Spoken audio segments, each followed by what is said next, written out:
Good morning students. ನಾವು ನಿನ್ನೆ ಏನು ಮಾಡಿದ್ವಿ, ವಿದ್ಯುತ್ ಶಕ್ತಿಯ ಚಾಪ್ಟರಲ್ಲಿ ನಿನ್ನೆ ಒಂದಿಷ್ಟು ಪಾಯಿಂಟ್ಸನ್ನು ನಾವು ಕಲಿತ್ವಿ. ಇವತ್ತೇನು ಮಾಡೋಣಪ್ಪ ಅಂತಂದ್ರೆ, ವಿದ್ಯುತ್ ಶಕ್ತಿ ಒಳಗೆ ಇದು ಯಾವುದು, ವಾಹಕದ ರೋಧವು ಅವಲಂಬಿಸಿರುವ ಅಂಶಗಳು ಯಾವ್ಯಾವು ಅಂತೇಳಿ, ಒಂದು ವಾಹಕದ ರೋಧ ಯಾವುದರ ಮೇಲೆ ಅದು ಅವಲಂಬನೆ ಐತಿ ಅಂತ ಹೇಳಿ ಇವತ್ತಿನ ಕ್ಲಾಸ್ ಒಳಗೆ ನೋಡೋಣ. ಮೊದಲನೇದಾಗಿ ವಾಹಕದ ಉದ್ದ. ಇಲ್ಲೇ ವಾಹಕದ ರೋಧವು ಏನಾಗಿರ್ತೈತಿ, 3 ಅಂಶಗಳ ಮೇಲೆ ಡಿಪೆಂಡ್ ಆಗಿರ್ತೈತಿ ಅಂತ ಹೇಳಿ ನೀವು ಬರಿಬೇಕು. ಅವು ಯಾವ್ಯಾವಪ್ಪ ಅಂತಂದ್ರೆ, ವಾಹಕದ ಉದ್ದ, ವಾಹಕದ ಅಡ್ಡ ಕೊಯ್ತದ ವಿಸ್ತೀರ್ಣ, ವಾಹಕದ ಸ್ವಭಾವ. ಈ 3 ಪಾಯಿಂಟ್ಸ್ ಮೇಲೆ ವಾಹಕದ ರೋಧ ಡಿಪೆಂಡ್ ಆಗಿರ್ತೈತಿ ಅಂತೇಳಿ. ಈಗ ಒಂದರಿಂದ ಬರೋಣ.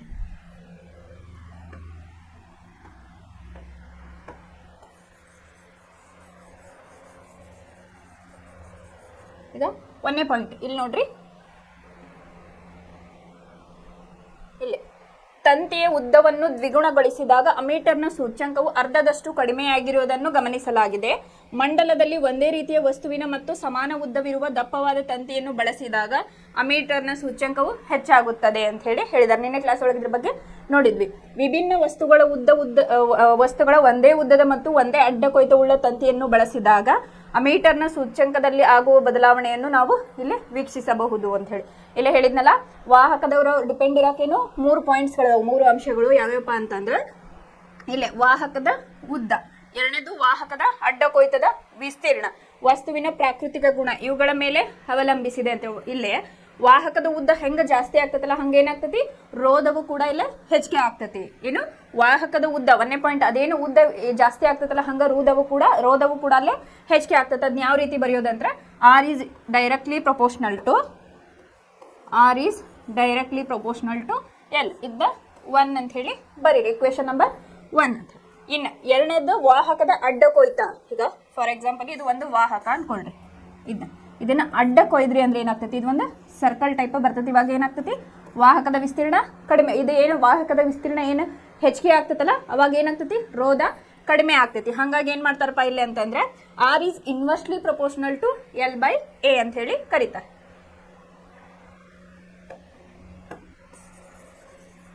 ಏನು second equation, R is inversely proportional to L by A.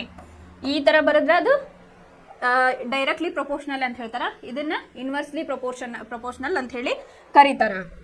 ಅಂದ್ರೆ ಇದಕ್ಕೇನಂತಾರೆ ಕನ್ನಡದಾಗ ನೇರ ಅನುಪಾತದಲ್ಲಿರುತ್ತದೆ ಮತ್ತು ಇದು ವಿಲೋಮ ಅನುಪಾತದಲ್ಲಿರುತ್ತದೆ ಅಂತ ಹೇಳಿ ಹೇಳ್ತಾರೆ. ಇದು ಇಕ್ವೇಶನ್ ನಂಬರ್ 1 and 2. ಇಲ್ಲೇ ಫಸ್ಟ್ನೇದು ಏನಪ್ಪಾ ಅಂತಂದ್ರೆ, ವಾಹಕದ ಉದ್ದ ಜಾಸ್ತಿ ಆದಂಗೆ ಏನಾಗ್ತತಿ, ರೋಧವು ಕೂಡ ಇಲ್ಲ ಹೆಚ್ಚಿಗೆ ಆಗ್ತತಿ. ಅದನ್ನ R is directly proportional to L ಅಂತ ಹೇಳಿ ತಗೊಂಡ್ವಿ. ಅದೇ ರೀತಿ ವಿಸ್ತೀರ್ಣ, ಇದು ಒಂದು ಲೋಹದ ವಿಸ್ತೀರ್ಣವನ್ನ ವಾಹಕದ ಒಂದು ವಿಸ್ತೀರ್ಣವನ್ನ ತಗೊಂಡಾಗ ಏನಾಗ್ತದಪ್ಪ ಅಂತಂದ್ರೆ, ಇಲ್ಲಿ ರೋಧ ಇಲ್ಲೇ ಕಡಿಮೆ ಆಗ್ತತಿ. ಅದು inversely proportional to L by A ಅಂತ ಹೇಳಿ.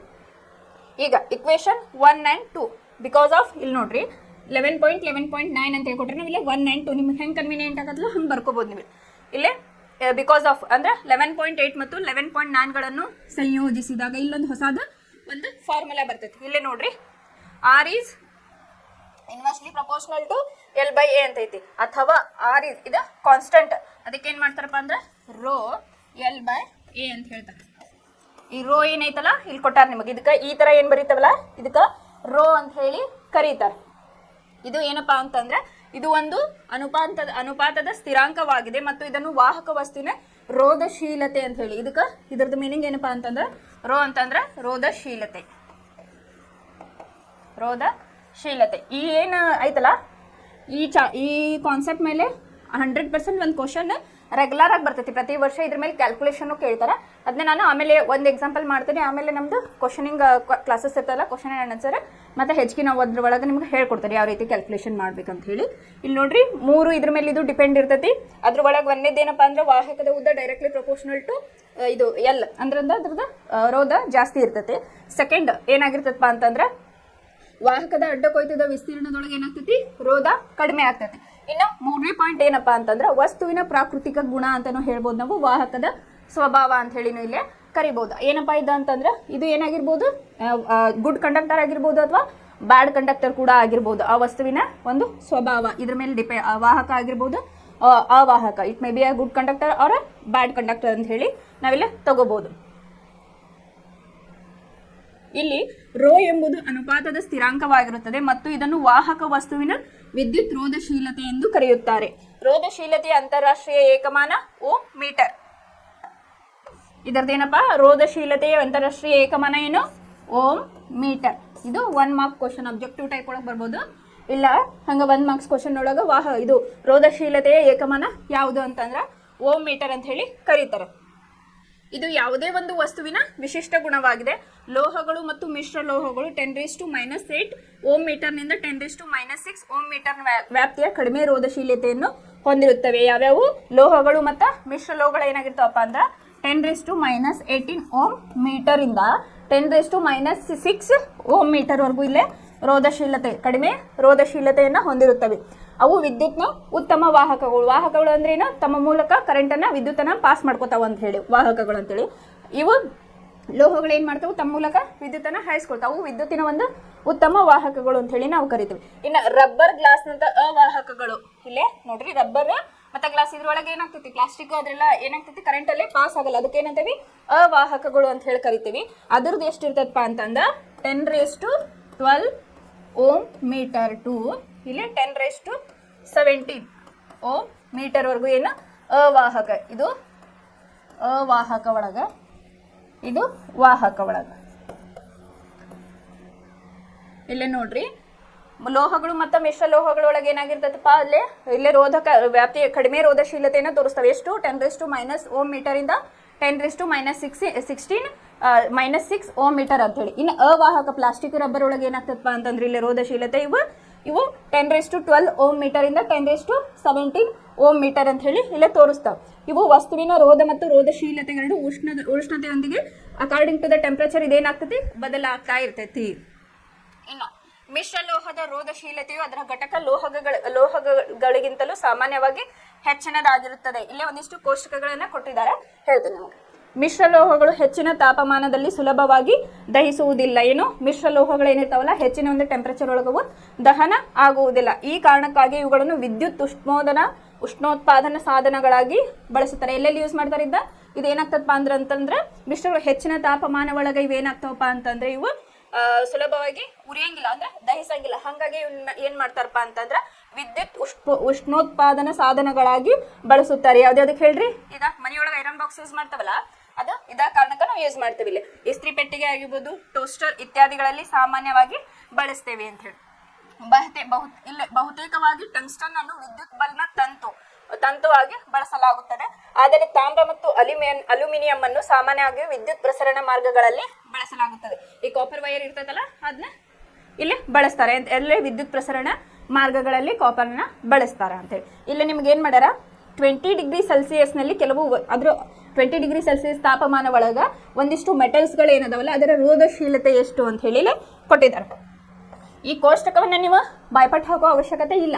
ಇಲ್ಲಿ ಕ್ಯಾಲ್ಕುಲೇಷನ್ ಕೊಟ್ರಂದ್ರೆ ಏನ್ ಮಾಡ್ತಾರಪ್ಪ ಅಂತಂದ್ರೆ ಅಲ್ಲಿ ಪರ್ಟಿಕ್ಯುಲರ್ ಕೊಟ್ಟಿರ್ತಾರೆ ಇದಿಷ್ಟು ಅಂತ ಹೇಳಿ. ಇದು ನಿಮಗೆ ಗೊತ್ತಿರಲಿ, ಒಂದೊಂದು ಮೆಟಲ್ಸ್ ನಿಮ್ಗೆ ಅದರದ್ದು ರೋಧಶೀಲತೆ ಎಷ್ಟೈತೆ ಅಂತ ಹೇಳಿ ಗೊತ್ತಾಗ್ಲಿ ಅಂತ ಹೇಳಿ ಕೊಟ್ಟಿದ್ದಾರೆ. ಇಲ್ಲಿ ವಾಹಕಗಳು, ಮಿಶ್ರಲೋಹಗಳು, ಅವಾಹಕಗಳು ಅಂತ ಹೇಳಿ 3 ಟ್ಯಾಬ್ಯುಲರ್ ಕಾಲಮ್ ಅನ್ನ ಇಲ್ಲೇ ಮಾಡಿದೆ. ವಾಹಕಗಳು ಯಾವಾಗ ಬರ್ತಾವೆ? ಬೆಳ್ಳಿ, ತಾಮ್ರ, ಅಲ್ಯೂಮಿನಿಯಂ, ಟಂಗ್ಸ್ಟನ್, ನಿಕ್ಕಲ್, ಕಬ್ಬಿಣ, ಕ್ರೋಮಿಯಂ, ಪಾದರಸ, ಮ್ಯಾಂಗನೀಸ್ ಅಂತ ಹೇಳಿ.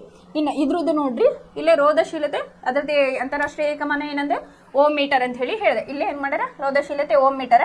ಫಾರ್ ಎಕ್ಸಾಂಪಲ್ ಬೆಳ್ಳಿದು ಎಷ್ಟೈತಪ್ಪ ಅಂತಂದ್ರೆ 1.60 × 10⁻⁸ ಅಂತ ಹೇಳಿ ಐತಿ. ಇನ್ನು ತಾಮ್ರದ್ದು 1.62 × 10⁻⁸. ಅಲ್ಯೂಮಿನಿಯಂ ಇದ್ದು 2.63 × 10⁻⁸. ಟಂಗ್ಸ್ಟನ್ 5.20 × 10⁻⁸. ಆಮೇಲೆ ಮಿಶ್ರಲೋಹಗಳೊಳಗೆ ಯಾವ ಬರ್ತಾವೆ? ಇಲ್ಲಿ ಕಾನ್ಸ್ಟಂಟ್ ಅಂತ ಹೇಳಿ ಬರ್ತೈತಿ 49 × 10⁻16 ಅಂತ ಹೇಳಿ ಬರ್ತೈತಿ. ಮ್ಯಾಂಗನೀಸು 44 × 10⁻6. ಆಮೇಲೆ ನೈಕ್ರೋಮ್ ಇವೇನದವಲ್ಲ ಇದ್ರದ್ದು ಮಿಶ್ರಲೋಹಗಳನ್ನು ಇಲ್ಲಿ ಕೊಟ್ಟಿದ್ರೆ ಇದ್ರದ್ದು ಎಷ್ಟಪ್ಪ ಅಂತಂದ್ರೆ 100 × 10⁻6 ಇಲ್ಲಿ ಒಂದಿಷ್ಟು ಕೊಟ್ಟಾರೆ. ನಿಕ್ಕಲ್, ಕ್ರೋಮಿಯಂ, ಮ್ಯಾಂಗನೀಸ್ ಮತ್ತು ಐರನ್ನ ಮಿಶ್ರಲೋಹಗಳು ಅಂತ ಹೇಳಿ. ನೈಕ್ರೋಮಿಯನ್ ಇದು ಇವೆಲ್ಲ ಏನದಾವಲ್ಲ ಇದ್ರದ್ದು ಒಂದು ಮಿಶ್ರಲೋಹ. ಇದ್ರದ್ದು ಎಷ್ಟು ಇರ್ತದಪ್ಪ ಅಂದ್ರೆ 100 × 10⁻6 ಇರ್ತೈತಿ. ಇನ್ನು ಅವಾಹಕಗಳು ಅಂದ್ರೆ ಯಾವುದು? ಗಾಜ್ ಆಗಿರ್ಬೋದು, ಪ್ಲಾಸ್ಟಿಕ್ ಆಗಿರ್ಬೋದು, ರಬ್ಬರ್ ಆಗಿರ್ಬೋದು, ಇವೆಲ್ಲ ಏನಾಗ್ತಾವ? ಅವಾಹಕಗಳು ಅಂತ ಹೇಳಿ ನಾವಿಲ್ಲಿ ಕರಿತೇವೆ. ಇಲ್ಲೇ ಗಾಜಿಂದ ಎಷ್ಟು ಇರ್ತದಪ್ಪ ಅಂದ್ರೆ 10⁻10 ಇಲ್ಲೇ ಟು 10⁻14. ಅದಾದ್ರೆ ಏನ್ ಮಾಡ್ಯಾರ? ಗಡಸು, ರಬ್ಬರ್, ಎಬೋನೈಟ್, ವಜ್ರ ಮತ್ತು ಕಾಗದದ್ದು ಕೂಡ ಇಲ್ಲೇ ಕೊಟ್ಟಿದ್ದಾರೆ. ಇದಿಷ್ಟು ನಿಮಗೆ ರೆಫರೆನ್ಸ್ ಮಾತ್ರ, ಕ್ಯಾಲ್ಕುಲೇಷನ್ ಏನು ಕೊಡ್ತಾರಲ್ಲ ಇದ್ರ ಮೇಲೆ ಒಂದು ಗ್ಯಾರಂಟಿ ಕ್ವಶನ್ಸ್ ಇಲ್ಲಿವರೆಗೂ ಬಂದಾವೆ ಕ್ಯಾಲ್ಕುಲೇಷನ್ಸ್, ಅದ್ರ ಒಳಗೆ ಇವು ಹೆಲ್ಪ್ ಆಗ್ತಾವೆ ಅಷ್ಟೇ. ಇದನ್ನ ಬಾಯ್ಪಟ್ ಹಾಕೋ ಅವಶ್ಯಕತೆ ಅಂತೂ ಇಲ್ಲ. ಇಲ್ಲೇ ಮನೆ ಓಮ್ನ ನಿಯಮವನ್ನು ನಾವು ನಿನ್ನೆ ನೋಡಿದ್ವಿ. ನಿನ್ನೆ ಇಲ್ಲೊಂದು ಕ್ಯಾಲ್ಕುಲೇಷನ್ ಕೊಟ್ಟಿದ್ದಾರೆ ನೋಡ್ರಿ. ಇಲ್ಲೇ ಇದನ್ನ ನೋಡ್ರಿ, ವಿದ್ಯುತ್ ಬಲ್ಬ್ನ ತಂತುಗಳ ರೋಧವು 1200 ಓಮ್ ಆದರೆ 220 ವೋಲ್ಟ್ ಮೂಲದಿಂದ ವಿದ್ಯುತ್ ಬಲ್ಬ್ ಸೆಳೆಯುವ ವಿದ್ಯುತ್ ಪ್ರವಾಹ ಎಷ್ಟು ಅಂತ ಇಲ್ಲೇನು ಕೇಳಿದಾರೆ ನಿಮ್ಗೆ, ವಿದ್ಯುತ್ ಪ್ರವಾಹ ಎಷ್ಟು ಅಂತ ಹೇಳಿ ಫೈಂಡ್ ಔಟ್ ಮಾಡ್ರಿ ಅಂತ ಹೇಳಿದ್ದಾರೆ. ಇಲ್ಲೇ ನಾವು ಏನು ಮಾಡ್ಬೇಕಪ್ಪ, ಯಾವುದೇ ಒಂದು ಕ್ವಶನ್ ಕೊಡ್ಲಿ ಕ್ಯಾಲ್ಕುಲೇಷನ್ ನಿಮ್ಗೆ ಏನು ಮಾಡಬೇಕು, ಅಲ್ಲೇ ದತ್ತ ಅಂಶಗಳನ್ನು ನೀವು ಬರೀದ್ರಿ, ಮುಂದೆ ಕ್ಯಾಲ್ಕುಲೇಷನ್ ಮಾಡ್ರಿ ಬಿಡ್ರಿ, ನಿಮ್ಗೆ ಗೊತ್ತಾಗಿಲ್ಲ ಅಂತಂದ್ರೆ ದತ್ತ ಅಂಶಗಳಿಗೆ ನಿಮ್ಗೆ ಏನಾಗ್ತೈತಿ, ಹಾಫ್ ಮಾರ್ಕ್ಸ್ ಗ್ಯಾರಂಟಿಯಲ್ಲೇ ಬರ್ತದೆ. ಫಸ್ಟ್ ಏನು ಮಾಡ್ಕೊಳ್ರಿ ಅಂತಂದ್ರೆ ಇಲ್ಲಿ ಒಂದೇ ಕ್ವಶನ್ ಎ ಅಂತ ಬರ್ಕೊಂಡು ಇಲ್ಲೇ ದತ್ತಗಳನ್ನು ಬರ್ಕೊಳ್ರಿ. ಇಲ್ಲೇನು ಮಾಡ್ಯಾರ, ವಿ 220 ವೋಲ್ಟ್ ಅದನ್ನ ಬರ್ಕೊಳ್ರಿ, ವಿ ಈಕ್ವಲ್ ಟು 220 ವೋಲ್ಟ್.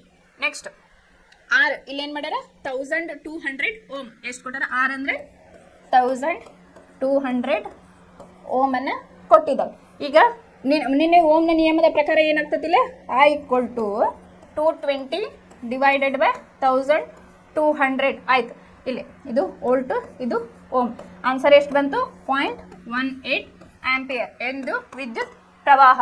ಇದು ಓಮ್ನ ನಿಯಮದ ಪ್ರಕಾರ ಮಾಡಿರೋದು. ಇಲ್ಲಿ ಫಸ್ಟ್ ಏನು ಮಾಡಿದ್ದಾರೆ ಅಂತಂದ್ರೆ, ವಿದ್ಯುತ್ ಬಲ್ಬ್ನ ತಂತುಗಳ ರೋಧವು 1200 ಓಮ್ ಆಗೈತಿ ಮತ್ತು 220 ವೋಲ್ಟ್ ಮೂಲದಿಂದ 220 ವೋಲ್ಟಿಂದ ವಿದ್ಯುತ್ ಬಲ್ಬ್ ಸೆಳೆಯುವ ವಿದ್ಯುತ್ ಪ್ರವಾಹ ಎಷ್ಟು ಅಂತ ಹೇಳಿದ್ದಾರೆ. ಇಲ್ಲೇ ಓಮ್ನ ನಿಯಮದ ಪ್ರಕಾರ ಏನು ಮಾಡ್ಬೇಕಪ್ಪ ಅಂತಂದ್ರೆ, ನೀವು ಫಸ್ಟ್ ದತ್ತಗಳನ್ನು ಇಲ್ಲೇ ವೋಲ್ಟೇಜ್ ಕೊಟ್ಟಾರ ಅವರು, ವಿ ಅಂತಂದ್ರೆ ಏನಿಲ್ಲ 220, ಆಮೇಲೆ ಆರ್ ಇಲ್ಲೇ 1200 ಓಮ್ ಕೊಟ್ಟಾರ. ನೀವೇನು ಮಾಡ್ಬೇಕೀಗ, ವಿದ್ಯುತ್ ಪ್ರವಾಹವನ್ನು ಕಂಡುಹಿಡ್ಬೇಕು. ಆ equal to 220 volt divided by 1200 ohm ಮಾಡಿದಾಗ ಏನು ಬಂತು ನಿಮ್ಗೆ ಆನ್ಸರ್, 0.18 ಆಂಪಿಯರ್ ಇಲ್ಲೇ ಆನ್ಸರ್ ಬಂತು. ಇದು ಎ ಒಂದು ಕ್ವಶನ್ ಒಳಗಿದ್ದು ಎದ್ದು ಮುಗಿತು. ಇನ್ನು ಬಿ ಒಂದು ಕ್ವಶನ್ ಕೇಳ, ಏನು ಕೇಳ್ಯಾರಪ್ಪ, ಹೀಟರ್ನ ಸುರುಳಿಯ ರೋಧವು 100 ಓಮ್. ಏನು ಒಂದು ಹೀಟರ್ನ ಸುರುಳಿಯ ರೋಧ ಏನಾಗೈತಿಲ್ಲ 100 ಓಮ್ ಆದರೆ 220 ವೋಲ್ಟ್ ಮೂಲದಿಂದ ವಿದ್ಯುತ್ ಹೀಟರ್ನ ಸುರುಳಿಯ ಸೆಳೆಯುವ ವಿದ್ಯುತ್ ಪ್ರವಾಹ ಎಷ್ಟು. ಇಲ್ಲಿ ಕೂಡ ಏನು ಮಾಡಿದಾರಪ್ಪ ಅಂತಂದ್ರೆ ಇಲ್ಲೇ ದತ್ತಗಳನ್ನು ಬರ್ಕೋಬೇಕು. ಬಿ ಕ್ವಶನ್ ಇದು, ಅದ್ರ ಒಳಗೆ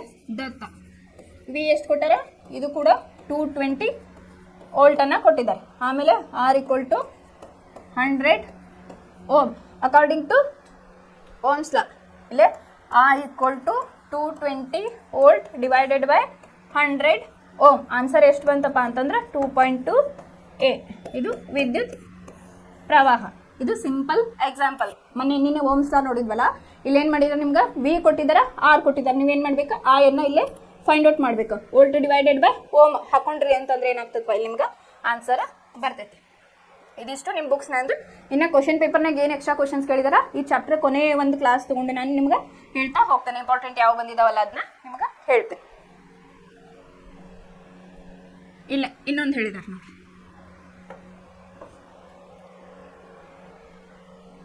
ಒಂದು ವಿದ್ಯುತ್ ಹೀಟರ್ ವಿದ್ಯುತ್ ಮೂಲದಿಂದ 4 ಆಂಪಿಯರ್ ವಿದ್ಯುತ್ ಸೆಳೆಯುವಾಗ, ಕ್ವಶನ್ ಅರ್ಥ ಮಾಡ್ಕೊಳ್ರಿ, ಒಂದು ವಿದ್ಯುತ್ ಹೀಟರ್ ವಿದ್ಯುತ್ ಮೂಲದಿಂದ 4 ಆಂಪಿಯರ್ ವಿದ್ಯುತ್ ಸೆಳೆಯುವಾಗ ಅದರ ತುದಿಗಳ ನಡುವಿನ ವಿಭವಾಂತರವು 60 ವೋಲ್ಟ್ ಆಗಿದ್ದು, ಸದರಿ ವಿದ್ಯುತ್ ಹೀಟರ್ನ ವಿಭವಾಂತರವನ್ನು 120 ವೋಲ್ಟ್ಗೆ ಹೆಚ್ಚಿಸಿದಾಗ ಆ ವಿದ್ಯುತ್ ಹೀಟರ್ ಸೆಳೆಯುವ ವಿದ್ಯುತ್ ಪ್ರವಾಹ ಎಷ್ಟು ಅಂತ ಹೇಳಿ. ಫಸ್ಟ್ ಏನು ಮಾಡ್ಕೋಬೇಕಪ್ಪ, ದತ್ತವನ್ನು ಬರ್ಕೊಳ್ಳೋದು ನಾವು.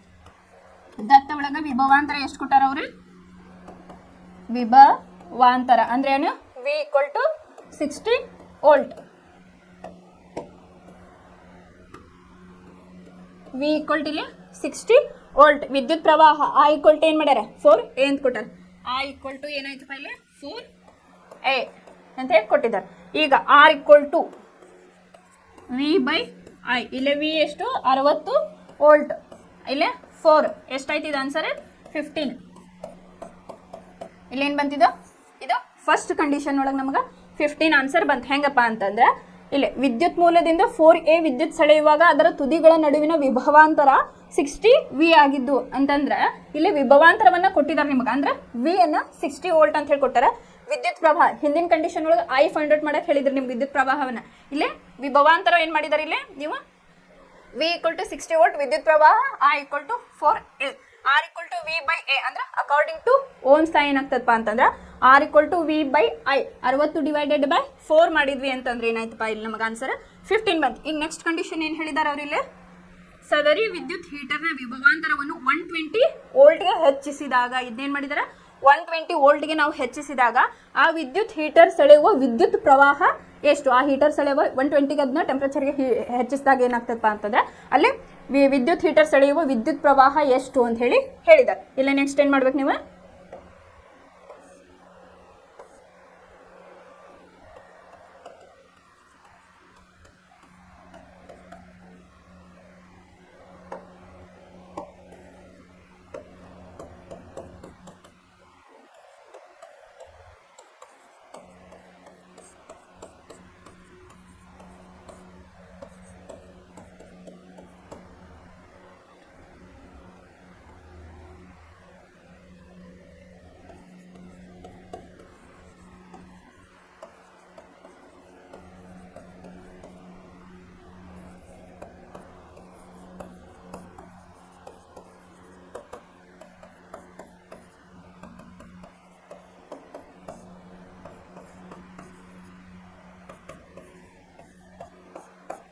ಇಲ್ಲೇ ನೋಡ್ರಿ, ಫಸ್ಟ್ 15 ಆನ್ಸರ್ ಬಂತು ನಮ್ದು ಫಸ್ಟ್ ಕಂಡೀಷನ್ ಒಳಗೆ. ಸೆಕೆಂಡ್ ಏನು ಮಾಡಿದ್ರು? ವಿದ್ಯುತ್ ಹೀಟರ್ನ ವಿಭವಾಂತರವನ್ನು 120 ವಿಗೆ ಹೆಚ್ಚಿಸಿದಾಗ, 120 ವೋಲ್ಟ್ಗೆ ಹೆಚ್ಚಿಸಿದಾಗ ಆ ವಿದ್ಯುತ್ ಹೀಟರ್ ಸೆಳೆಯುವ ವಿದ್ಯುತ್ ಪ್ರವಾಹ ಎಷ್ಟು? ಇಲ್ಲೇ ನಮ್ಗೆ ಆರ್ ಗೊತ್ತಾಗೈತಿ 15 ಅಂತ ಹೇಳಿ. ಇಲ್ಲೇ 120 ಅಂತಂದ್ರೆ V/R. ಇಲ್ಲ V/R ಅಂತಂದ್ರೆ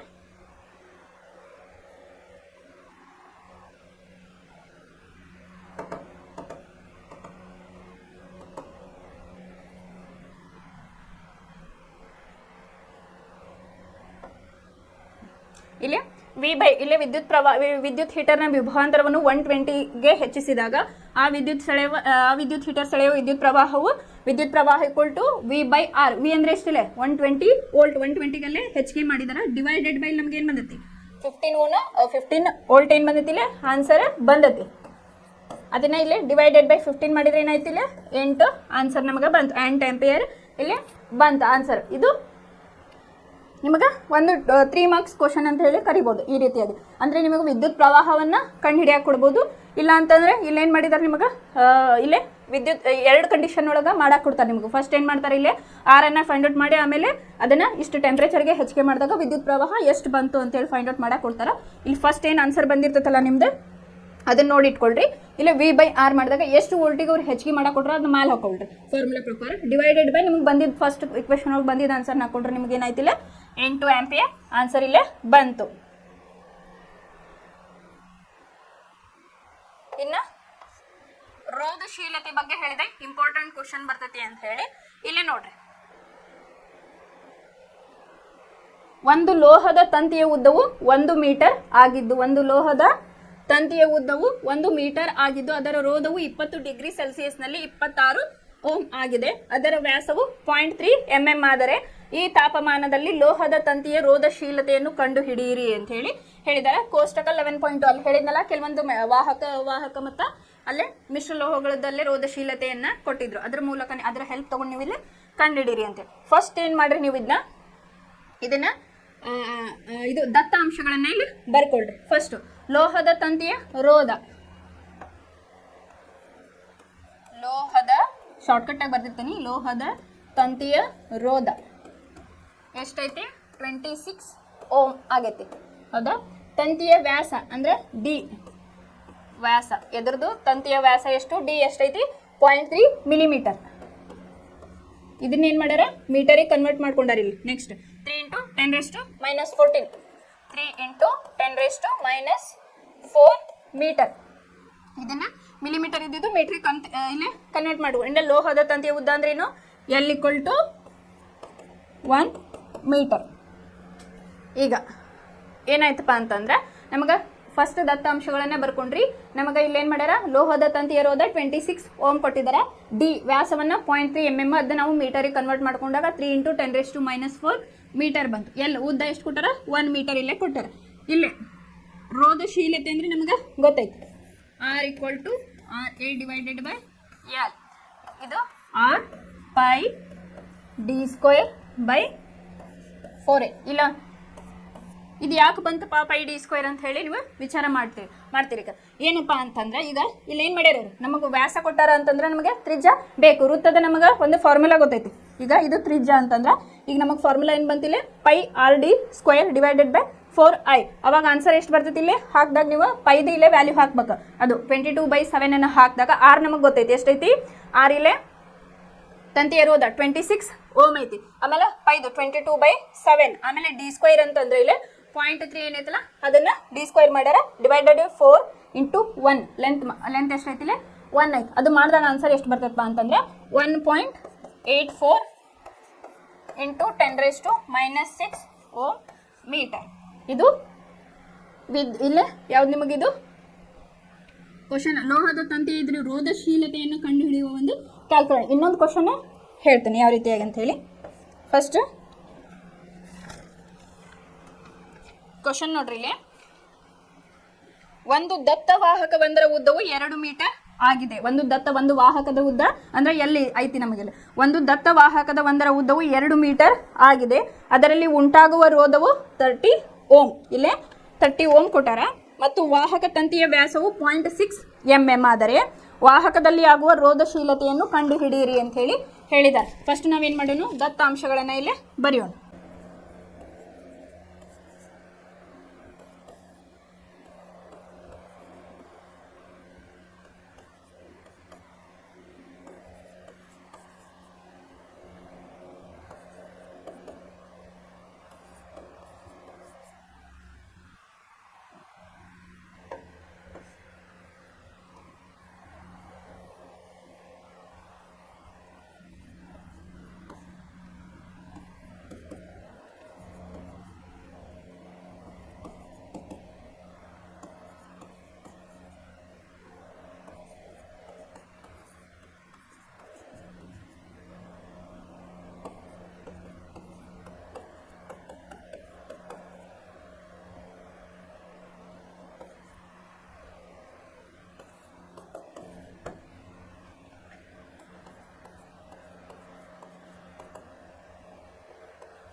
ಇಲ್ಲಿ ಇನ್ನು ಒಂದು ಕ್ವಶನ್ ಕೊಟ್ಟಿದ್ರಲ್ಲ ಇನ್ನೊಂದ್ಸಲ ಓದ್ತೇನೆ ನೋಡ್ರಿ, ಬರ್ಕೊಳ್ರಿ ಅದನ್ನ.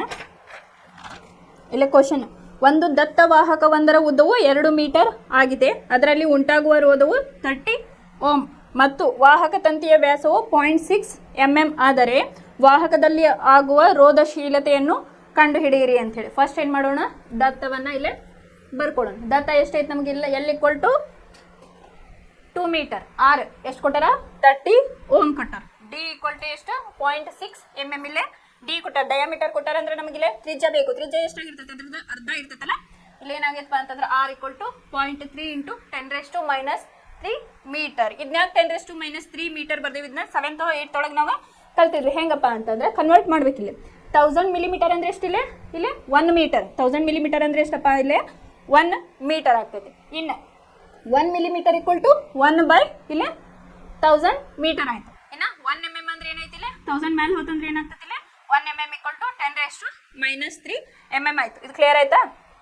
ಇಲ್ಲೇನಪ್ಪ ಅಂತಂದ್ರೆ ಫಸ್ಟ್ ದತ್ತ ಅಂಶಗಳನ್ನ ಬರ್ಕೋಬೇಕು. L equal to 2 metre, R equal to 30 ohm, D equal to 0.6 mm.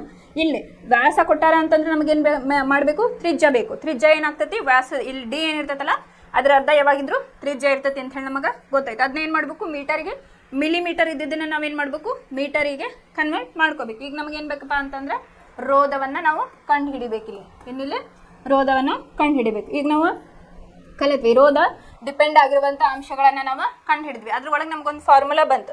Rho equal to R by A, R into A divided by L ಅಂತ ಹೇಳಿ.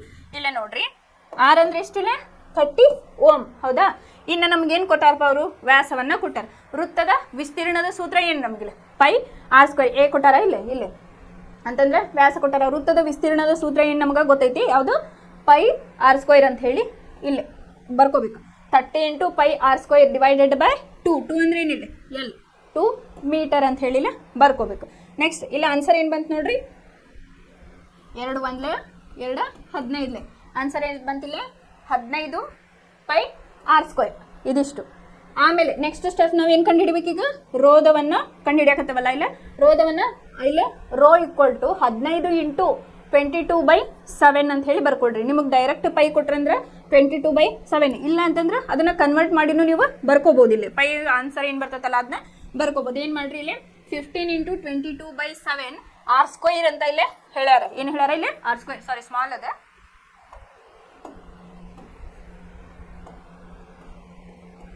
r². r ಎಷ್ಟು ಐತಿಲ್ಲ? 0.3 ಐತಿ. ಇದನ್ನ ಏನು ಮಾಡ್ಬೇಕು? ಸ್ಕ್ವೈರ್ ಅಂದ್ರೆ ಏನು? ಮಲ್ಟಿಪಲ್. ಇಲ್ಲ 0.3 ಇಂಟು 10⁻³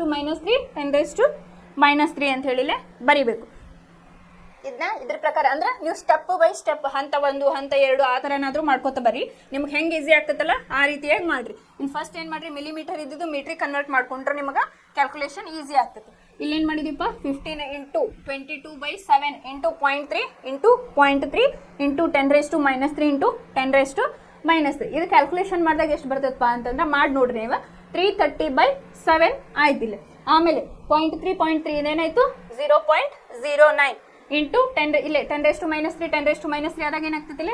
10⁻⁶ ಆಯಿತು. ಅವಾಗ ಏನು ಬಂತಪ್ಪ ಆನ್ಸರ್ ಅಂತಂದ್ರೆ 2970 ಡಿವೈಡೆಡ್ ಬೈ 7 ಇಂಟು 10⁻⁶ ಬಂತು. ಇದನ್ನು ನಾವು ಡಿವೈಡೆಡ್ ಬೈ ಮಾಡಿದ್ವಿ ಅಂತಂದ್ರೆ 4.24 ಇಂಟು 10⁻⁶ ಓಮ್. ಇದನ್ನು ನೀವು ಒಂದ್ಸಲ ಕ್ಯಾಲ್ಕುಲೇಟ್ ಮಾಡಿರಿ. ಇದು 100% ಕ್ವಶನ್ ಅಂತಲೇ ಹೇಳ್ಬೋದು. ಇಲ್ಲಿವರೆಗೂ ಬಂದಿದ್ರಾಗ ಹೆಂಗೆ ಮಾಡ್ತಾರಪ್ಪ ಅಂತಂದ್ರೆ ಒಂದಿಷ್ಟು ದತ್ತಾಂಶಗಳನ್ನು ಕೊಟ್ಟು ರೋಧಶೀಲತೆಯನ್ನು ಕಂಡು ಹಿಡೀರಿ ಅಂತ ಹೇಳಿ, ಅಥವಾ ಯಾವುದರ ಒಂದು ಲೋಹದ ತಗೋತಾರೆ ಎಕ್ಸಾಂಪಲ್ ತೊಗೊಂಡು ಏನು ಮಾಡ್ತಾರೆ ಅದಕ್ಕೆ ರೋಧಶೀಲತೆಯನ್ನು ಇಲ್ಲಿ ಕಂಡು ಹಿಡೀರಿ ಅಂತ ಹೇಳಿ ಹೇಳ್ತಾರೆ. ಇಲ್ಲಿ ಫಸ್ಟ್ ಸ್ಟೆಪ್ ಇನ್ನೊಂದ್ಸಲ ಹೇಳ್ತಾನೆ ನೋಡ್ರಿ. ದತ್ತವನ್ನು ಬರ್ಕೊಳ್ರಿ.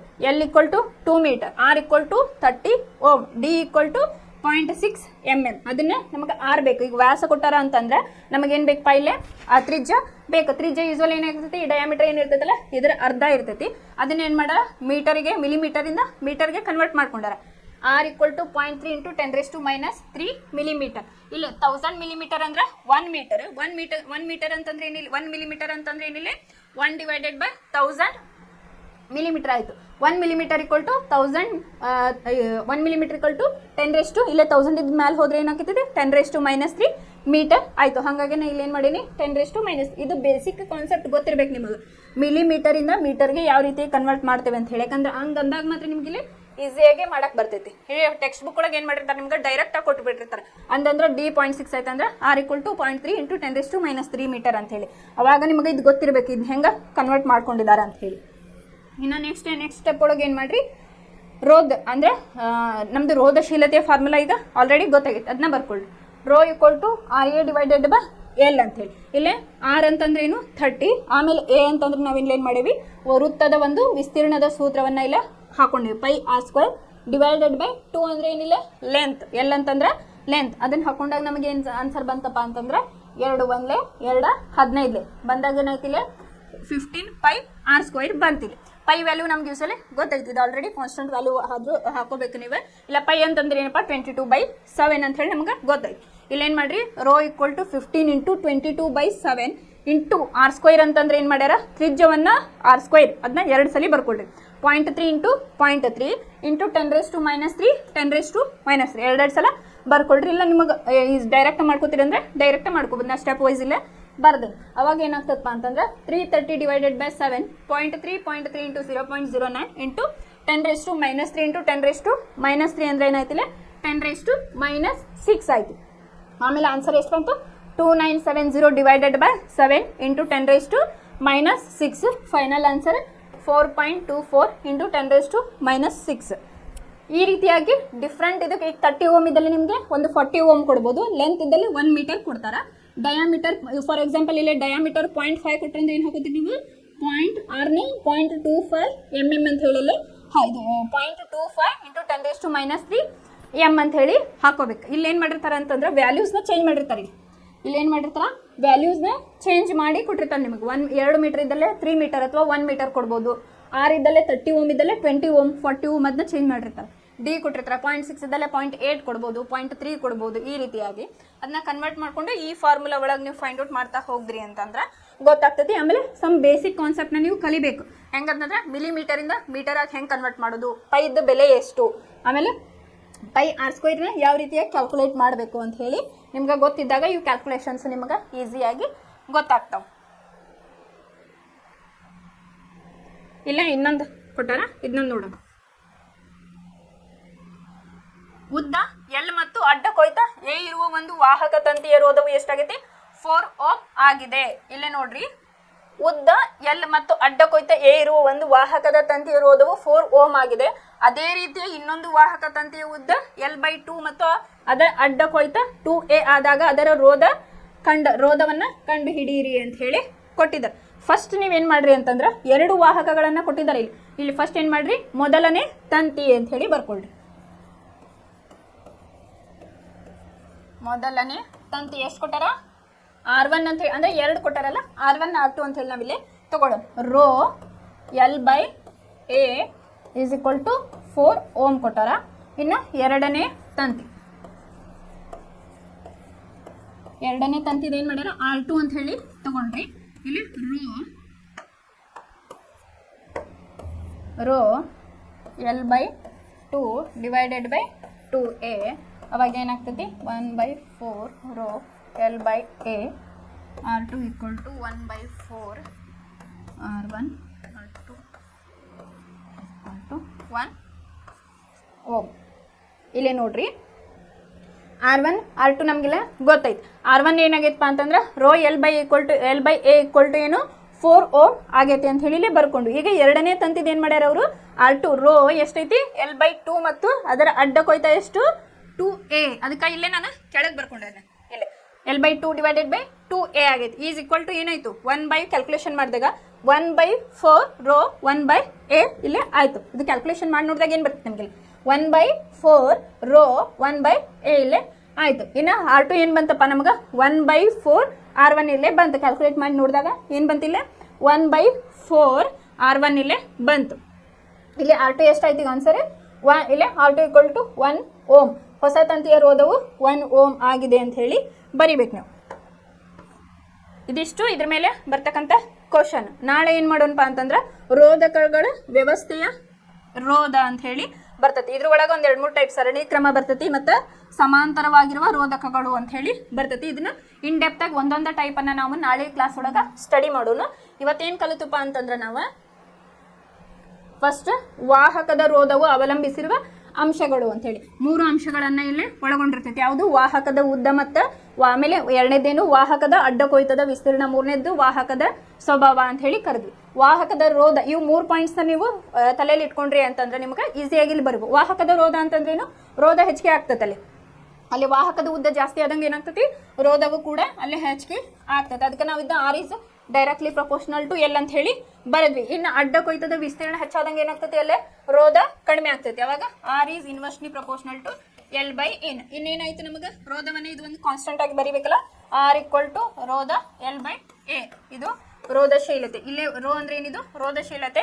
ಇದರದ್ದು ಅಂತಾರಾಷ್ಟ್ರೀಯ ಏಕಮಾನ ಏನು ಹೇಳಿದೆ, ಓಮ್ ಮೀಟರ್. ಇದು ಸ್ಟಾರ್ಟಿಂಗ್ ನೀವು ಬರಿಬೇಕಾಗಿ ರೋಧಶೀಲತೆ ಅಂಶಗಳನ್ನ ಹೆಸರಿಸಿ ಅಥವಾ ಯಾವುದನ್ನ ವಿವರಣೆ ಕೊಡಿ ಅಂತಂದ್ರೆ ಈ ಪಾಯಿಂಟ್ಸ್ಗಳನ್ನ ಬರೀತಾ ನೀವು ಎಕ್ಸ್ಪ್ಲೇನ್ ಅನ್ನ ಮಾಡಬೇಕು.